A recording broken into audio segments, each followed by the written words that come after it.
ঘাটাল মহকুমার সমস্ত খবর সঙ্গে সঙ্গে পেতে স্থানীয় সংবাদের ইউটিউব চ্যানেলটি সাবস্ক্রাইব করুন এবং তার সঙ্গে ফেসবুক পেজটিও লাইক করুন। মাথার উপর থেকে ছাতাটা যে এইভাবে সরে যাবে ভাবতে পারেননি দুটি ভাই বোন। মাকে মনে নেই, মা স্মৃতিতেও নেই, সবটুকু জুড়ে ছিল বাবা। বাবাকে হারিয়ে অনাথ হলেন ললিতা ও শান্তনু। নমস্কার, তৃপ্তিপাল কর্মকারের রিপোর্টে আমি সংহিতা শিরোমণি। গতকাল ৪ অক্টোবর কলকাতার বরানগরে খুন হন সোনা ব্যবসায়ী বছর ৫৫ শঙ্কর জানা। শঙ্করবাবুর বাড়ি দাসপুর থানার বৈদ্যপুরে।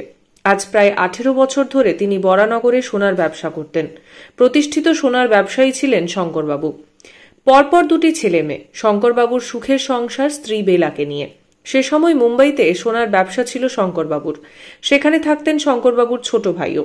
প্রায় ২৮ বছর আগে মুম্বাই যাবার দিনে বেলিয়াঘাটা দুবরাজপুর রুটে তালপুকুর লাগোয়া রাস্তায় পড়ে গিয়ে মারা যান বেলাদেবী। দুটি ছোট বাচ্চার মুখের দিকে তাকিয়ে দ্বিতীয়বার দ্বার পরিগ্রহ করার কথা ভাবেননি শঙ্করবাবু। বাচ্চা দুটি তার কাকা কাকিমার কোলে পিঠে বড় হয়। বছর ১৮ আগে কলকাতায় এসে বরানগর রোডে ব্যবসা শুরু করেন শঙ্করবাবু। মেয়ে ললিতা কানাডায় পড়তে যায়। ললিতার বিয়ে দিয়ে তাকে সংসারী করেছেন বাবা। গুজরাটি জামাইও কানাডায় থাকেন। বাবার সাথে ছেলে শান্তনুও এই সোনার ব্যবসা করেন। কয়েকদিন হলো কাজেই শান্তনু দিল্লি গিয়েছিলেন। বাবা শঙ্কর একাই ব্যবসা সামলাচ্ছিলেন। তবে দিল্লিতে থাকলেও সিসিটিভির ফুটেজে সবসময় চোখ ছিল শান্তনুর। বিকেল ৩টে নাগাদ শান্তনু দেখেন সিসিটিভি ফুটেজে আবছা কিছু দেখা যাচ্ছে না। তারপরেই প্রতিবেশীদের ফোন করেন শান্তনু। তারা এসে দেখেন শঙ্করবাবুর হাত পা বাঁধা অবস্থায় নিথর হয়ে পড়ে আছেন, মাথায় আঘাতের চিহ্ন। প্রাথমিকভাবে পুলিশ মনে করছে দুষ্কৃতীরা খদ্দের সেজেই দোকানে এসেছিল এবং আগে থেকেই তারা পরিকল্পনা করেই এসেছিল। যথেষ্ট পরিকল্পিত খুন এটি। যে সময় হামলা হয়েছে সেই সময় এলাকা শুনশান থাকে, পাশাপাশি অনেক দোকান বন্ধও থাকে। শঙ্করবাবুর দোকানের পাশের দোকানের সিসিটিভি ফুটেজ সংগ্রহ করে তদন্ত শুরু করেছে পুলিশ। শঙ্করবাবুর মৃত্যুর খবর শুনে তড়িঘড়ি করে দিল্লি থেকে ফ্লাইটে এসেছেন শান্তনু। দিল্লি থেকে ছুটে এসেছেন শিল্পপতি এস আলম। শঙ্করবাবু আলমের বন্ধুস্থানীয় ছিলেন। ব্যবসার সূত্রেও আবদ্ধ ছিলেন দুজনে। পরিবারটির পাশে গতকাল রাত থেকেই রয়েছেন এস আলম। এদিকে ডিসেম্বরে ভাইয়ের বিয়ে বলে দেশে এসেছেন ললিতা। মা নেই, দিদির দায়িত্ব অনেকটাই, তাই আগেই এসেছেন দিদি। ঘটনার সময় ললিতা মুম্বাইতে ছিলেন। মায়ের কোনো স্মৃতি নেই দুই ভাই বোনের মনে। মন জুড়ে শুধুই বাবা। সেই বাবাকে সরিয়ে দিল দুষ্কৃতীরা। ছেলেকে সংসারী হতে দেখা হলো না শঙ্করবাবুর। বাবার এভাবে মৃত্যু কি ভবিতব্য ছিল? এভাবে অনাথ হওয়া কি ভবিতব্য ছিল? শূন্য চোখে উত্তর খুঁজে বেড়াচ্ছেন দুই ভাই বোন ললিতা ও শান্তনু। নমস্কার, আমি এস আলম। যেমনকি আপনারা জানেন যে শঙ্কর জানার কালকে অস্বাভাবিক একটা মৃত্যু হয়েছিল এবং আমরা বরানগরের সকল সরকার মর্মাহত।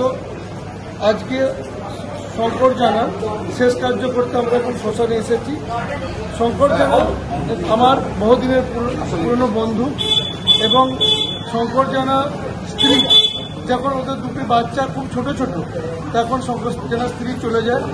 ছেলে এবং মেয়েকেও একলা ওর ভাই এবং ওর বৌমা মানুষ করেছিল।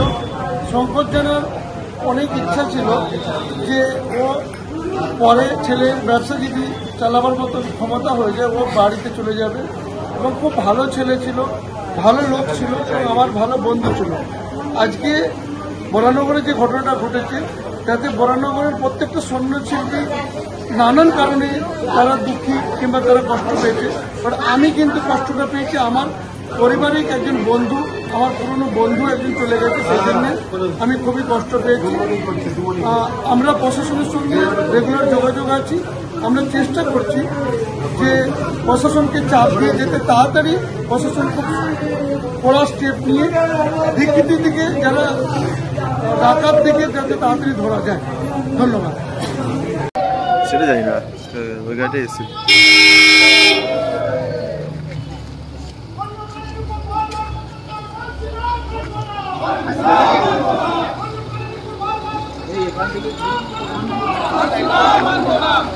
লোক এই দোকানের সামনে দাঁড়িয়ে আছে যেখানে ঘটনাটা ঘটেছে এবং ভিতরে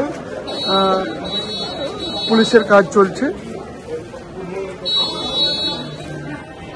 নগরে যে মর্মান্তিক দুর্ঘটনা ঘটেছে শঙ্কর জানার দোকানে, তার এটি দোকান, এটি এই পাশের এরিয়া, এটা শম্ভুনাথ দাস লেন এবং এইখানে পুরো ঘটনাটা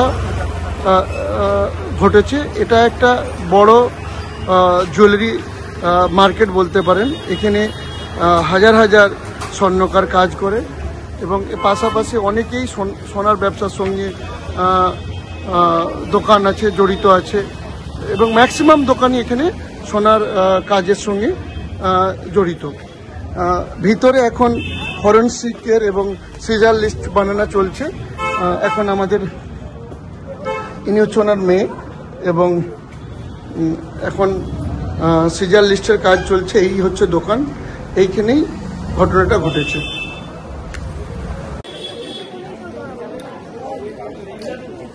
এখন পরিদর্শনে আছে আমাদের বাবলুদা এবং সজলদা এবং এখানে শতাধিক লোক এই দোকানের সামনে। ঘাটাল মহকুমার সমস্ত খবর সঙ্গে সঙ্গে পেতে আমাদের এই চ্যানেলটিকে সাবস্ক্রাইব করুন।